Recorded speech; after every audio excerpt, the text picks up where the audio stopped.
ಆತ್ಮೀಯ ಸ್ಪರ್ಧಾರ್ಥಿಗಳಿಗೆಲ್ಲ Vidyasharade education teaching world YouTube ಚಾನಲ್ಗೆ ಆತ್ಮೀಯವಾದ ಸ್ವಾಗತ. ಇವತ್ತಿನ ಒಂದು ಯೂಟ್ಯೂಬ್ ಸೆಷನ್ನಲ್ಲಿ ನಾವು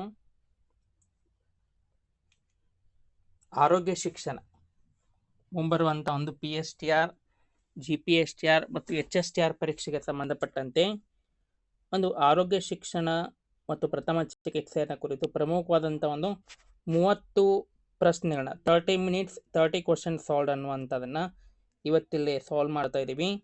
ಈ ಒಂದು ಪ್ರಶ್ನೆಗಳು ಮುಂಬರುವಂಥ ಒಂದು PSTR, GPSTR, HSTR ಪರೀಕ್ಷೆಗೆ ಮತ್ತು BPEd ದೈಹಿಕ ಶಿಕ್ಷಕರ ನೇಮಕಾತಿಗೂ ಸಹಿತ ಯೂಸ್ಫುಲ್ ಆಗಿರುವಂಥದ್ದು.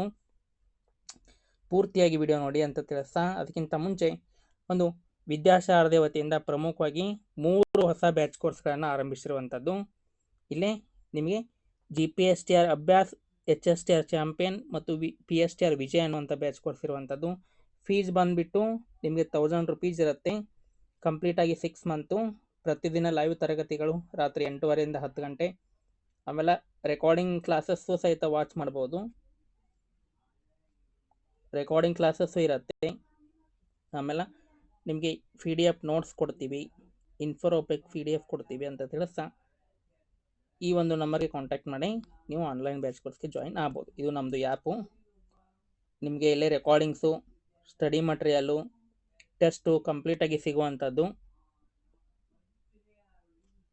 ಇಲ್ಲಿ ವಿದ್ಯಾಶಾರದೆ ವತಿಯಿಂದ ನೀವು ಆನ್ಲೈನ್ ಬ್ಯಾಚ್ ಕೋರ್ಸ್ಗೂ ಜಾಯಿನ್ ಆಗಿದ್ದರೆ ನಿಮಗೆ ಟೆಸ್ಟು, ವಿಷಯವಾರು ವಿಶ್ಲೇಷಣೆ, ಸಿಲಾಬಸ್ ಆಧಾರಿತ ಒಂದು ತರಗತಿಗಳು ನಿಮಗೆ ಸಿಗುವಂಥದ್ದು. ಮತ್ತು ಕರ್ನಾಟಕದಲ್ಲಿ 15,000 ಒಂದು ಶಿಕ್ಷಕರ ಒಂದು ನೇಮಕಾತಿಗೆ ಒಂದು ಅಧಿಸೂಚನೆ ಹೊರಡಿಸ್ತಾ ಇರುವಂಥದ್ದು. ಶೀಘ್ರದಲ್ಲೇ ಒಂದು ನೇಮಕಾತಿ ಅಧಿಸೂಚನೆಯನ್ನು ಹೊರಬೀಳುವಂಥದ್ದು.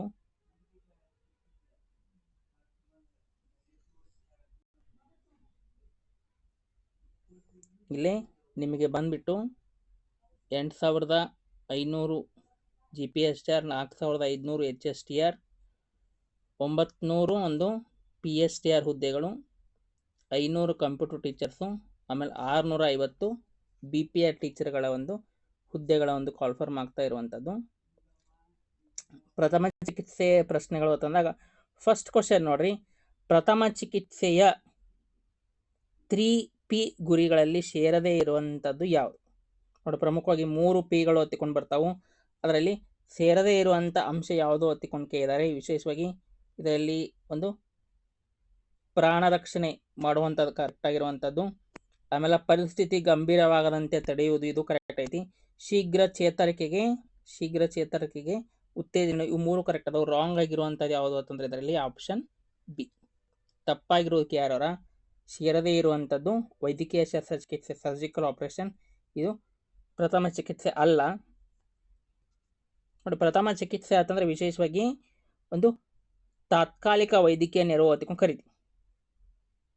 ವೈದ್ಯಕೀಯ ಶಸ್ತ್ರಚಿಕಿತ್ಸೆ ಶಾಶ್ವತವಾಗಿ ಆಸ್ಪತ್ರೆ ಹಂತದಲ್ಲಿ ನಡೆಯುವಂಥದ್ದು. ಅದಕ್ಕಾಗಿ ಅದು 3P ಗುರಿಗಳಲ್ಲಿ ಸೇರಲ್ಲ. ಇನ್ನು ನೆಕ್ಸ್ಟ್ ಬಂದ್ಬಿಟ್ಟು ಮೃದು ಅಂಗಾಂಶದ ಉಳುಕು ಉಂಟಾದಾಗ ತಕ್ಷಣವೇ ಪಾಲಿಸಬೇಕಾದಂಥ ಸಾರ್ವತ್ರಿಕ ಸೂತ್ರ ಯಾವುದು ಹೊತ್ತಿಕೊಂಡು ಕೇರು. ಇಲ್ಲಿ ಉಳುಕು ಆದಂಥ ಸಮಯದಲ್ಲಿ ಅಂದರೆ ಸಂದುಗಳು ಒಂದು ಸರಿದಂಥ ಸಮಯದಲ್ಲಿ ಆವಾಗ ನಾವು ಯಾವ ಸೂತ್ರವನ್ನು ಬಳಸಬೇಕು ಹೊತ್ತಿಕೊಂಡು ಕೇಳುವಂಥದ್ದು ರೈಸ್, ಬಿಸಿ ನೀರಿನ ಶಾಖ, ಮಾತ್ರೆಗಳ ಒಂದು ಕಡ್ಡಾಯ ಸೇವನೆ, ಗಟ್ಟಿಯಾದ ಮಸಾಜ್. ಇದಕ್ಕೆ ಕರೆಕ್ಟ್ ಆದಂಥ ಆನ್ಸರ್ ಯಾವುದು ಅಂತಂದ್ರೆ ರೈಸ್ ಸೂತ್ರ. ರೈಸ್ ಅನ್ನುವಂಥದ್ದು ಅಂತಂದ್ರೆ ಆರ್ ಅಂದ್ರೆ ರೆಸ್ಟು, ಐಸ್ ಅಂತಂದ್ರೆ ಒಂದು ಐಸನ್ನು ಹಿಡಿಯುವಂಥದ್ದು, ಸಿ ಅಂದ್ರೆ ಕಾಂಪ್ರೆಷನ್ನು, ಇ ಅಂದ್ರೆ ಎಲಿವೇಶನ್ ಅಂದ್ರೆ ಗಾಯ ಆಗಿರುವಂಥ ಅಥವಾ ಉಳುಕಾಗಿರುವಂಥ ಸಣ್ಣ ಎತ್ತಿಯಾಗಿ ಹಿಡಿಯುವಂಥದ್ದು, ಕಾಂಪ್ರೆಷನ್ ಅಂದ್ರೆ ಒಂದು ಬಟ್ಟೆಯನ್ನು ಕಟ್ಟುವಂಥದ್ದು, ರೆಸ್ಟ್ ಅಂದರೆ ವಿಶ್ರಾಂತಿನ ತೆಗೆದುಕೊಳ್ಳುವಂಥ. ಇದು ಕರೆಕ್ಟ್ ಆನ್ಸರ್ ಬಂದ್ಬಿಟ್ಟು ರೈಸ್ ಅನ್ನುವಂಥ ಒಂದು ಸೂತ್ರ.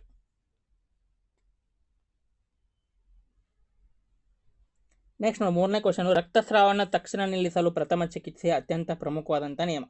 ನೋಡಿ, ರಕ್ತಸ್ರಾವ ಆಗ್ತಿರುವಂಥ ಸಮಯದಲ್ಲಿ ಅದಕ್ಕೆ ಏನು ಮಾಡಬೇಕು ಅಂತ ಯಾರು ಗಾಯದ ಮೇಲೆ ಎಣ್ಣೆ ಹಚ್ಚುವುದು, ಹರಿಯುವ ನಲ್ಲಿ ನೀರಿನಲ್ಲಿ ತೊಳೆಯುವುದು, ಗಾಯದ ಮೇಲೆ ಐಸ್ ಇಡುವುದು, ಸ್ವಚ್ಛ ಬಟ್ಟೆಯಿಂದ ನೇರವಾಗಿ ಒತ್ತಡ ಹಾಕುವುದು ಒತ್ತಿಕೊಂಡು ಕೊಟ್ಟಾರು.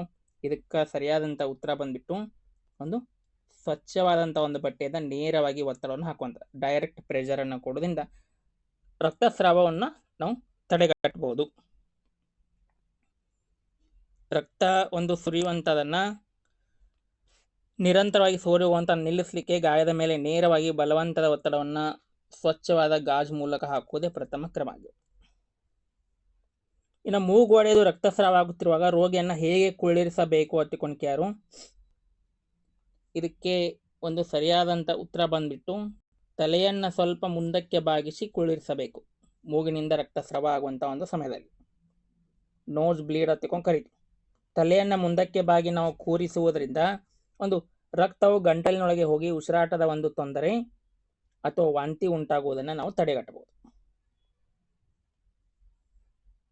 ಮೊದಲ ಹಂತದ ಸುಟ್ಟಗಾಯಕ್ಕೆ ಫಸ್ಟ್ ಡಿಗ್ರಿ ಬರ್ನ್ ತಕ್ಷಣ ಚಿಕಿತ್ಸೆ ಪ್ರಥಮ ಚಿಕಿತ್ಸೆ ಯಾವುದು ಅಂತ ಮೊದಲ ಹಂತದ ಸುಟ್ಟಗಾಯಕ್ಕೆ 3 ಹಂತದ ಸುಟ್ಟಗಾಯಗಳು ಬರ್ತಾವೆ. ಮೊದಲ ಹಂತದ ಸುಟ್ಟಗಾಯ ಆಗಿರುವಂಥ ಸಮಯದಲ್ಲಿ ನಾವೇನು ಮಾಡಬೇಕು ಅಂತಂದ್ರೆ 10 ರಿಂದ 15 ನಿಮಿಷ ಹರಿಯುವ ನಲ್ಲಿ ನೀರಿನ ಕೆಳಗೆ ಒಂದು ಹಿಡಿಯಬೇಕು. ಈ ನಲ್ಲಿ ನೀರಿನ ಒಂದು ಕೆಳಗಡೆ ನಾವು ಸುಟ್ಟ ಚರ್ಮವನ್ನು ಹಿಡಿಯುವುದರಿಂದ ಸುಟ್ಟ ಚರ್ಮದಲ್ಲಿ ಶೇಖರವಾಗಿರುವಂಥ ಒಂದು ತಾಪಮಾನವನ್ನು ವೇಗವಾಗಿ ನಾವು ಕಡಿಮೆ ಮಾಡಬಹುದು ಮತ್ತು ಅಂಗಾಂಶ ಇನ್ನಷ್ಟು ಹಾನಿಯಾಗುವಂಥದ್ದನ್ನು ನಾವು ತಡೆಗಟ್ಟಬಹುದು. ಇದು ಮೊದಲ ಹಂತ ಸುಟ್ಟಗಾಯ. ಇನ್ನು ಸುಟ್ಟಗಾಯದ ಮೇಲೆ ದಪ್ಪನೆ ನೀರಿನ ಗುಳ್ಳೆಗಳಾಗಿದ್ರ ಏನು ಮಾಡಬಾರದು ನೋಡ್ರಿ, ಏನು ಮಾಡಬಾರದು ಅತ್ತಿಕೊಂಡು ಕೊಟ್ಟರು. ಏನು ಮಾಡಬಾರದು ಅಂತಂದ್ರೆ ಆ ಒಂದು ಗುಳ್ಳೆಗಳನ್ನು ಸೂಜಿಯಿಂದ ಚುಚ್ಚಿ ಒಡೆಯಬಾರದು. ಇದು ಕರೆಕ್ಟ್ ಆನ್ಸರ್. ನೀರಿನ ಗುಳ್ಳೆಗಳು ನೈಸರ್ಗಿಕ ಸೋಂಕುರಹಿತ ರಕ್ಷಣಾ ಕವಚ ಆಗಿರುವಂಥದ್ದು. ಇವುಗಳನ್ನು ಒಡೆದರೆ ಚರ್ಮ ತೆರೆದುಕೊಂಡು ಗಂಭೀರ ಬ್ಯಾಕ್ಟೀರಿಯಾ ಸೋಂಕು ಉಂಟಾಗುತ್ತೆ.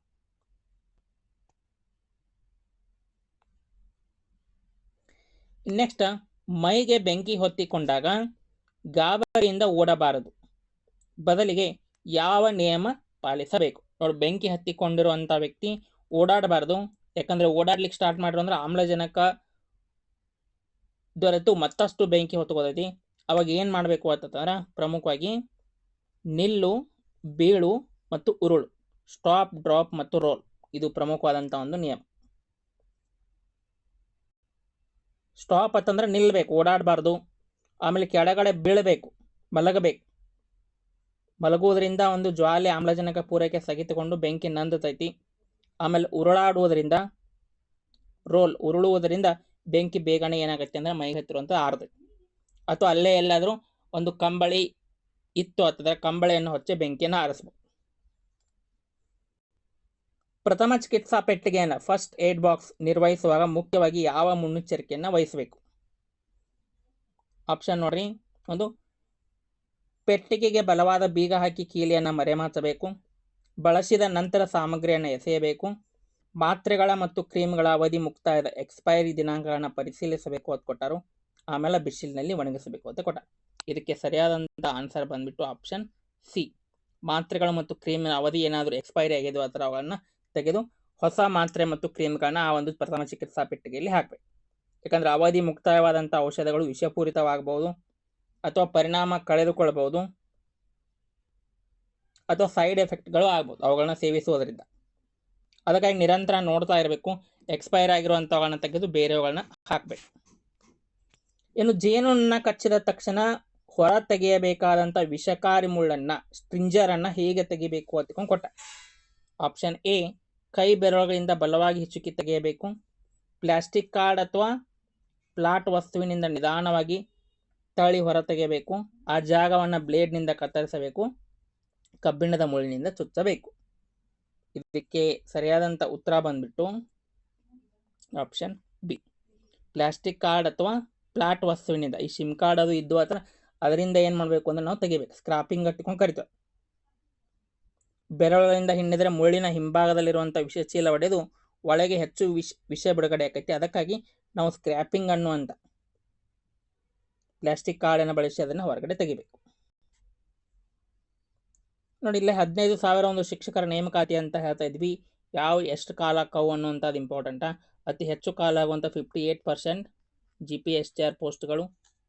ಆಮೇಲೆ 30% ಅಂದರೆ HSTR 4,500. ಆಮೇಲೆ 12% PSTR ಅಂದರೆ 900 ಹುದ್ದೆಗಳು. ಆಮೇಲೆ ಕಂಪ್ಯೂಟರ್ 500, ಪಿ ಟೀಚರು 650. ಈ ಒಂದು ಹುದ್ದೆಗಳು ಶೀಘ್ರದಲ್ಲೇ ಕಾಲ್ಫಾರ್ಮ್ ಆಗ್ತಾ ಇರುವಂಥದ್ದು. ಇನ್ನು ಹಂತಗಳನ್ನು ನಾವು ನೋಡಿದಾಗ, ನೇಮಕಾತಿ ಹಂತಗಳಂದಾಗ ಇದಕ್ಕೆ ಸಂಬಂಧಪಟ್ಟಂತೆ ಮೊದಲನೇ ಹಂತ ಈಗಾಗಲೇ ಅನುಮೋದನೆ ದೊರೆತಿರುವಂಥದ್ದು. ಇನ್ನು ಎರಡನೇ ಹಂತ ಜುಲೈ ಅಂತ್ಯದಲ್ಲಿ, ಜುಲೈ ಲಾಸ್ಟ್ ವೀಕ್ ನೋಟಿಫಿಕೇಶನ್ ಮಾಡುವಂಥದ್ದು. ಆಮೇಲೆ ಸ್ಪರ್ಧಾತ್ಮಕ ಪರೀಕ್ಷೆ ಥರ್ಡ್ ಸ್ಟೇಜ್ ಮೋಸ್ಟ್ಲಿ ಸೆಪ್ಟೆಂಬರಲ್ಲಿ ಅಥವಾ ಅಕ್ಟೋಬರಲ್ಲಿ ಆಗ್ಬೋದು. ಆಮೇಲೆ 4ನೇ ಹಂತ ಬಂದ್ಬಿಟ್ಟು ಆಯ್ಕೆ ಪಟ್ಟಿ ನೇಮಕಾತಿ ಆದೇಶ ಪತ್ರವನ್ನು ಕೊಡುವಂಥದ್ದು. ಈ ರೀತಿ 4 ಹಂತಗಳಲ್ಲಿ ನೇಮಕಾತಿ ನಡೆಯುವಂಥದ್ದು. ಈಗಾಗಲೇ ಮೊದಲನೇ ಹಂತ ಕಂಪ್ಲೀಟ್ ಆಗಿರುವಂಥದ್ದು. 2, 3 ಮತ್ತು 4ನೇ ಹಂತಗಳು ಬಾಕಿ ಇರುವಂಥದ್ದು. ಇನ್ನು ಜೇನುನೊಣದ ವಿಷ ಆಮ್ಲೀಯವಾಗಿದ್ದು ಫಾರ್ಮಿಕ್ ಆಮ್ಲ ಇರುವಂಥದ್ರಲ್ಲಿ ಇದನ್ನು ತಟಸ್ಥಗೊಳಿಸಲು ಏನನ್ನ ಹಚ್ಚಬಹುದು ಅಂತ ಯಾರು? ಇದಕ್ಕೆ ಸರಿಯಾದಂಥ ಉತ್ತರ ಬಂದ್ಬಿಟ್ಟು ಅಡುಗೆ ಸೋಡಾ ಅಥವಾ ಪೇಸ್ಟ್. ಅಡುಗೆ ಸೋಡಾ ಪೇಸ್ಟ್ ಅಂದರೆ ಬೇಕಿಂಗ್ ಸೋಡಾದ ಪೇಸ್ಟನ್ನು ಹಚ್ಚಬೇಕು. ಆಮ್ಲೀಯ ಸ್ವಭಾವದ ಜೇನಿನ ವಿಷಕ್ಕೆ ಕ್ಲಾರಿಯ ಗುಣವಿರುವಂಥ ಸೋಡಿಯಂ ಬೈಕಾರ್ಬೊನೇಟ್ ಅಂದರೆ ಅಡುಗೆ ಸೋಡಾವನ್ನು ಹಚ್ಚೋದ್ರಿಂದ ಅದು ತಟಸ್ಥಗೊಂಡು ನೋವು ಕಡಿಮೆ ಆಗುವಂಥದ್ದು. ಇನ್ನು ನಾಯಿ ಕಚ್ಚಿದ ತಕ್ಷಣ ಗಾಯವನ್ನು ಹೇಗೆ ಮತ್ತು ಎಷ್ಟು ಸಮಯ ತೊಳೆಯಬೇಕು? ಹುಚ್ಚು ನಾಯಿ ಕಚ್ಚಿದಿರುವಂಥ ಸಮಯದಲ್ಲಿ ಅದನ್ನು ಯಾವ ರೀತಿ ತೊಳೆಯಬೇಕು ಅಂತ ತಂದಾಗ, ಒಂದು ಸೋಪು ಅಥವಾ ಹರಿಯುವ ನೀರಿನಲ್ಲಿ ಕನಿಷ್ಠ 10ರಿಂದ 15 ನಿಮಿಷ ಕಾಲ ಏನು ಮಾಡಬೇಕು ಅಂದ್ರೆ ತೊಳಿಬೇಕು. ನಲ್ಲಿಯ ನೀರು ಮತ್ತು ಸೋಪಿನ ನೊರೆ ಒಂದು ಲಾಲಾರಸದಲ್ಲಿರುವಂಥ ಒಂದು ರೇಬಿಸ್ ವೈರಸ್ನ ಒಂದು ಕೊಬ್ಬಿನ ಹೊರಪದರನ್ನು ಒಡೆದು ವೈರಲ್ ಪ್ರಭಾವವನ್ನು ಕಡಿಮೆ ಮಾಡ್ತದೆ. 10ರಿಂದ 15 ನಿಮಿಷ ನಲ್ಲಿ ನೀರಿನಲ್ಲಿ ಹಿಡಿಬೇಕು ಮತ್ತು ಸೋಪಿನಿಂದ ತೊಳಿಬೇಕು. ಇನ್ನು ಹುಚ್ಚುನಾಯಿ ಕಚ್ಚಿದ ಗಾಯಗಳಿಗೆ ಹೊಲಿಗೆ ಹಾಕಬಾರದು ಎಂದು ಹೇಳಲು ಕಾರಣ ಏನು? ಹುಚ್ಚುನಾಯಿ ಕಚ್ಚಿ ಒಂದು ಚರ್ಮ ಸುಲಿದಿರುವಂಥ ಸಮಯದಲ್ಲಿ ಹೊಲಿಗೆ ಹಾಕಬಾರ್ದು. ಯಾಕಂತಂದ್ರೆ ಹೊಲಿಗೆ ಹಾಕೋದ್ರಿಂದ ರೇಬಿಸ್ ವೈರಸ್ ಒಳಭಾಗದಲ್ಲಿ ಉಳಿದು ಮೆದುಳಿಗೆ ವೇಗವಾಗಿ ಹರಡುವಂಥ ಸಾಧ್ಯತೆ ಇರ್ತದೆ. ಯಾಕಂದ್ರೆ ಹೊಲಿಗೆ ಹಾಕೋದ್ರಿಂದ ಆಮ್ಲಜನಕ ಸಿಗದ ವಾತಾವರಣದಲ್ಲಿ ವೈರಸ್ನ ಸಂತಾನೋತ್ಪತ್ತಿ ಹೆಚ್ಚಾಗಿ ನರಕೋಶಗಳ ಮೂಲಕ ಮೆದುಳಿಗೆ ಹೋಗ್ತದೆ. ಇನ್ನು ರೇಬಿಸ್ ವೈರಸ್ ಸೋಂಕನ್ನು ಸಂಪೂರ್ಣ ತಡೆಗಟ್ಟಲು ನಾಯಿ ಕಚ್ಚಿದ ತಕ್ಷಣ ಪಡೆಯಬೇಕಾದಂಥ ಲಸಿಕೆ ಯಾವುದು ತಿಳ್ಕೊಂಡು ಕೊಟ್ಟಾರು? ಅದಕ್ಕೆ ಸರಿಯಾದಂಥ ಉತ್ತರ ಆಂಟಿ ರೇಬಿಸ್ ಲಸಿಕೆ. ಆಂಟಿ ರೇಬಿಸ್ ಲಸಿಕೆ. ನಾಯಿ ಕಚ್ಚಿದಂಥವ್ರು ಏನು ಮಾಡಬೇಕು ಅಂದ್ರೆ ಇದನ್ನ ಲಸಿಕೆಯನ್ನು ಹಾಕಿಸ್ಕೋಬೇಕು.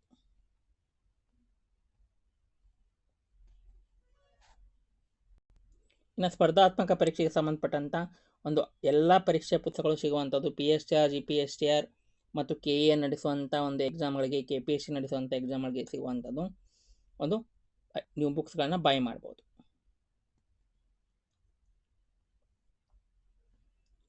ಇನ್ನು 14ನೇ ಪ್ರಶ್ನೆ, ರೇಬಿಸ್ ರೋಗದ ಅಂತಿಮ ಮತ್ತು ಅತ್ಯಂತ ಮಾರಣಾಂತಿಕ ಹಂತದ ಪ್ರಮುಖ ಲಕ್ಷಣ ಯಾವುದು ತಿಳ್ಕೊಂತ ಯಾರು? ಅತಿ ಕೊನೆಯ ಹಂತ, ನಾಯಿ ಕಚ್ಚಿದಂಥ ಕೊನೆ ಹಂತ ನೀರಿನ ಭಯ ಮತ್ತು ಗಾಳಿಯ ಭಯ, ಹೈಡ್ರೋಫೋಬಿಯಾ ಮತ್ತು ಏರೋಫೋಬಿಯಾ ಅನ್ನುವಂಥ ಒಂದು ಅನುಭವಿಸ್ತಾರೆ. ರೇಬಿಸ್ ವೈರಸ್ ಕೇಂದ್ರ ನರಮಂಡಲದ ನುಂಗುವ ಸ್ನಾಯುವನ್ನು ಹಾನಿಗೊಳಿಸೋದ್ರಿಂದ ನುಂಗಲು ಸಹಿತ ಕಷ್ಟ ಆಗುವಂಥದ್ದು, ಅಸಹ್ಯಕರ ನೋವು, ಹೈಡ್ರೋಫೋಬಿಯಾ ಉಂಟಾಗುವಂಥದ್ದನ್ನು ಕಾಣ್ತೀವಿ. ಇನ್ನು ವಿಷಕಾರಿ ಹಾವಿನ ಕಡಿತವನ್ನ ಚರ್ಮದ ಮೇಲಿನ ಯಾವ ಗುರುತುಗಳಿಂದ ಪತ್ತೆ ಹಚ್ಚಬಹುದು? ಹಾವು ಕಚ್ಚೈತಿ ಅನ್ನುವಂಥ ಹೆಂಗೆ ನಾವು ಗುರುತು ಹಿಡಿಬಹುದು ಅಂತ ಯಾರು? ಇದಕ್ಕೆ ಸರಿಯಾದಂಥ ಉತ್ತರ 2 ಸ್ಪಷ್ಟ ಹಲ್ಲಿನ ಗುರುತುಗಳು ಮೂಡಿದ್ದು. ಅಂದ್ರೆ ಕಚ್ಚಿದ ಜಾಗದಲ್ಲಿ 2 ಸ್ಪಷ್ಟವಾದಂಥ ಒಂದು ಹಲ್ಲಿನ ಗುರುತುಗಳು ಮೂಡಿದ್ದು ಅಂತಂದ್ರೆ ಅದು ಹಾವು ಕಚ್ಚೈತಿ ಅಂತ ತಿಳ್ಕೋಬೇಕು. 2 ಸ್ಪಷ್ಟವಾದಂಥ ಹಲ್ಲಿನ ಗುರುತುಗಳು ಇರ್ತಾವೆ. ಕಚ್ಚಿದಾಗ ಚರ್ಮದಲ್ಲಿ 2 ಪ್ರತ್ಯೇಕ ಚುಚ್ಚಿದ ರಂಧ್ರಗಳು ಮೂಡಿರ್ತವೆ. ಹಾವು ಕಚ್ಚಿದ ಭಾಗವನ್ನ ದೇಹದ ಯಾವ ಮಟ್ಟದಲ್ಲಿ ಇರಿಸಬೇಕು? ನೋಡಿ, ಹೃದಯ ಮಟ್ಟಕ್ಕಿಂತ ಕೆಳಗೆ ಇಟ್ಟು ಅಲುಗಾಡದಂತೆ ಏನು ಮಾಡ್ಕೊಂಡು ನೋಡ್ಕೋಬೇಕು. ಹಾವು ಕಚ್ಚಿದ ಭಾಗವನ್ನು ಕೆಳಗೆ ಇರಿಸೋದ್ರಿಂದ ರಕ್ತ ಪರಿಚಲನೆ ವೇಗ ನಿಯಂತ್ರಣಗೊಂಡು ವಿಷಯವು ಹೃದಯ ಭಾಗಕ್ಕೆ ತಲುಪುವುದಿಲ್ಲ ಅಂತಕೊಂಡು ಹೇಳ್ತೀವಿ.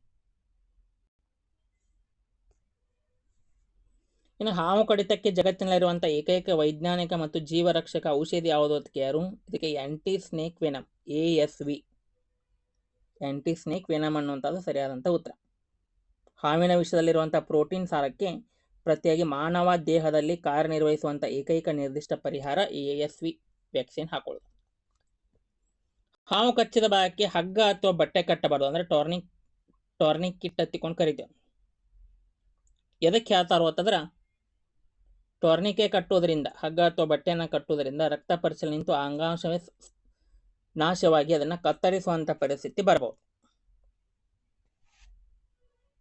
ಅಥವಾ ಗ್ಯಾಂಗ್ರೀನ್ ಉಂಟಾಗಬಹುದು. ನೀರಿನಲ್ಲಿ ಮುಳುಗಿ ಉಸಿರಾಟ ನಿಂತಿರುವಂತಹ ವ್ಯಕ್ತಿಗೆ ತಕ್ಷಣ ಆರಂಭಿಸಬೇಕಾದ ಜೀವರಕ್ಷಕ ಪ್ರಕ್ರಿಯೆ ಯಾವುದು ಒತ್ತಿಕೊಂಡ್ಕೆ ಯಾರು? ವಿಶೇಷವಾಗಿ ಒಂದು ಉಸಿರಾಟ ನಿಂತಿರುವಂತಹ ವ್ಯಕ್ತಿಗೆ CPR ಅನ್ನ ಸ್ಟಾರ್ಟ್ ಮಾಡಬೇಕು. Cardio pulmonary ರಿಸಸ್ಟಿಯೇಷನ್.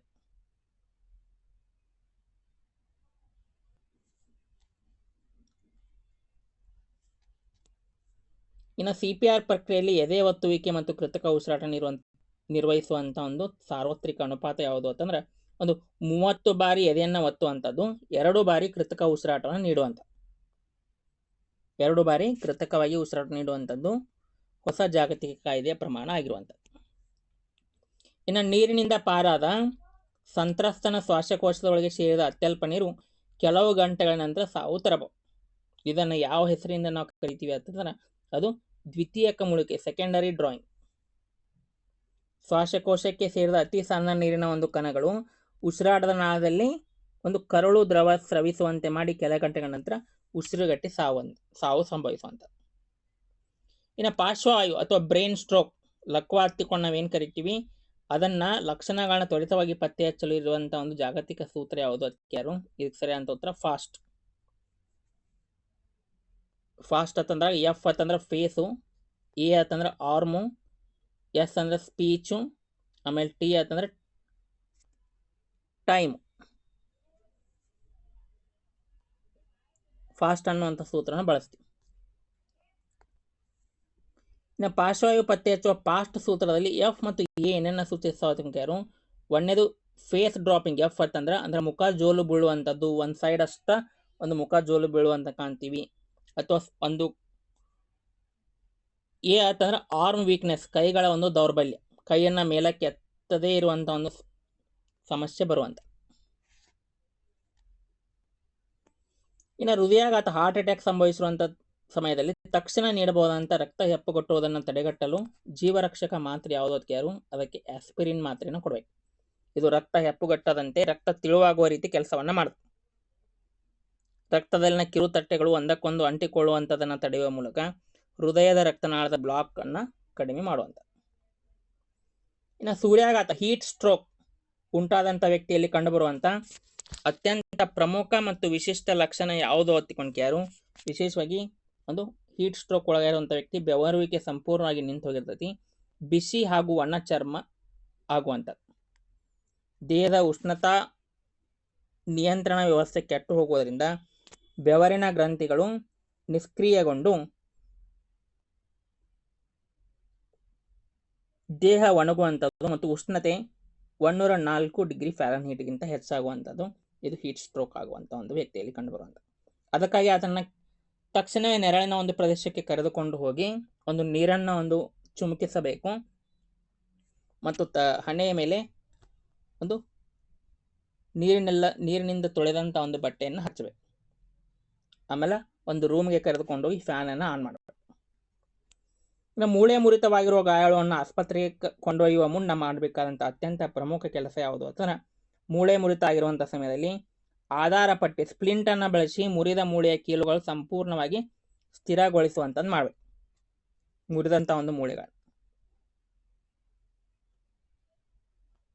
ಇದರಿಂದ ರಕ್ತನಾಳ ಮತ್ತು ಸ್ನಾಯುಗಳನ್ನು ಹಾನಿ ಮಾಡುವಂಥದ್ದು ತಪ್ಪು. ಆಸಿಡ್ ಅಥವಾ ತೀವ್ರ ರಾಸಾಯನಿಕ ವಿಷ ಸೇವಿಸಿದ ರೋಗಿಗೆ ಬಲವಂತವಾಗಿ ವಾಂತಿ ಮಾಡಿಸಬಾರದು. ಯಾಕೆ ಮಾಡಿಸಬಾರದು ಅಂತಂದ್ರೆ ಹೊರ ಬರುವಂಥ ಒಂದು ಆಸಿಡ್ ಅನ್ನನಾಳ ಮತ್ತು ಗಂಟಲನ್ನು ಮತ್ತೆ ಸುಟ್ಟು ಗಂಭೀರ ಹಾನಿಯನ್ನು ಮಾಡುವಂಥ ಸಾಧ್ಯತೆ ಇರುತ್ತೆ. ಅದಕ್ಕಾಗಿ ವಾಂತಿ ಮಾಡಿಸಬಾರ್ದು ಆಸಿಡ್ ಸೇವನೆ ಮಾಡಿದಂಥವ್ರು. ಅಥವಾ ಈ ಕೀಟನಾಶಕಗಳು, ಈ ಬೆಳೆಗಳಿಗೆ ಅದೆಲ್ಲ ಹೊಡಿಲಿಕ್ಕೆ ತಂದಿರೋದಲ್ಲ ಕೀಟನಾಶಕ ಸೇವಿಸಿರುವಂಥ ವ್ಯಕ್ತಿಗೂ ಸಹಿತ ವಾಂತಿ ಮಾಡಿಸಬಾರ್ದು. ಈಗಾಗಲೇ ಹಾನಿಗೊಳಗಾಗಿರುವಂಥ ಗಂಟಲು ಹಾಗೂ ಒಳಚರ್ಮವನ್ನು ದ್ವಿಗುಣವಾಗಿ ಸುಡುವಂಥ.